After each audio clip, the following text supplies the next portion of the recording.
Another case study, customer of ours, hospital, 400 plus phones, 8 remote clinics, all connected over a fantastic, very robust LS fiber optics wide area network. Throughout their organization, they had about 7 PRIs, and about 3 years ago, we integrated with their 20-year-old Executone phone system, and as the need arose, we started deploying ShoreTel voice over IP phone systems to the remote sites. Problem that we had is we could not get that 22-year-old phone system out of the hospital. An old Executone system, every year it got shot out of budget because they had about 400 to 500 phones on that system that they needed to replace. Economic downturn prohibited them to include this in the budget. But they needed to finish the project. They needed to integrate the hospital. They needed a single system administration across all sites. They needed the failover benefits of ShoreTel as far as the N+1 redundancy, phones being able to fill from one processor to another. They wanted site-to-site presence management, intelligent call routing, but that Executone was the bottleneck.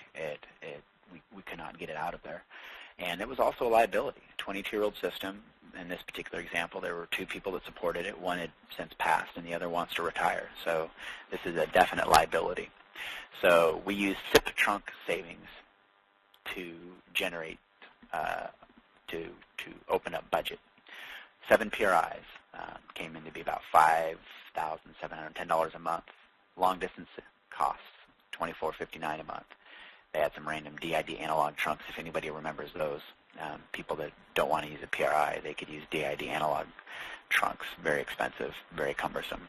And just this is an estimate, the legacy phone system maintenance, to maintain that old Executone with digital proprietary phones, proprietary programming, the maintenance on an old phone system is intensive, which is oftentimes overlooked when evaluating migrating your system. Total, just shy of $9,000 a month. We installed a 3 meg IP connection into one of their facilities from using a SIP provider, and this 3 meg connection had end-to-end quality of service, which is a whole different discussion in itself, using SIP over internet connections. We provisioned, over that 3 meg connection, we were able to provision 90 plus trunks over that 3 meg connection. And we were able to port almost all of the DIDs, or all the numbers from all those PRIs distributed throughout the organization to the SIP trunks. And then we were able to route all long-distance calling over the SIP trunks. So we went from 5 to 6 cents a minute down to sub 1 cent a minute.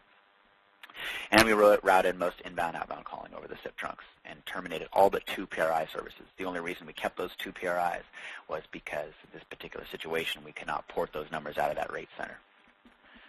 So we saved them $3,500 a month on the PRI. We saved them another close to $1,800 a month on long distance, and total savings was $5,248 a month. That actually turned out, with a long distance usage, they were using well over $6,000 a month in savings.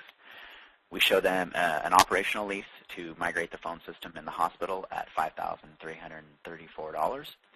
And so essentially, with the savings, it was a break-even. They could get a brand new system for 400 phones at their hospital, finish the project they've been needing to finish, and they were in a cost-neutral situation. Well, I showed that they were paying an extra $86 a month on this slide, but it turned out it was actually more cost-neutral, since the long-distance savings turned out to be more.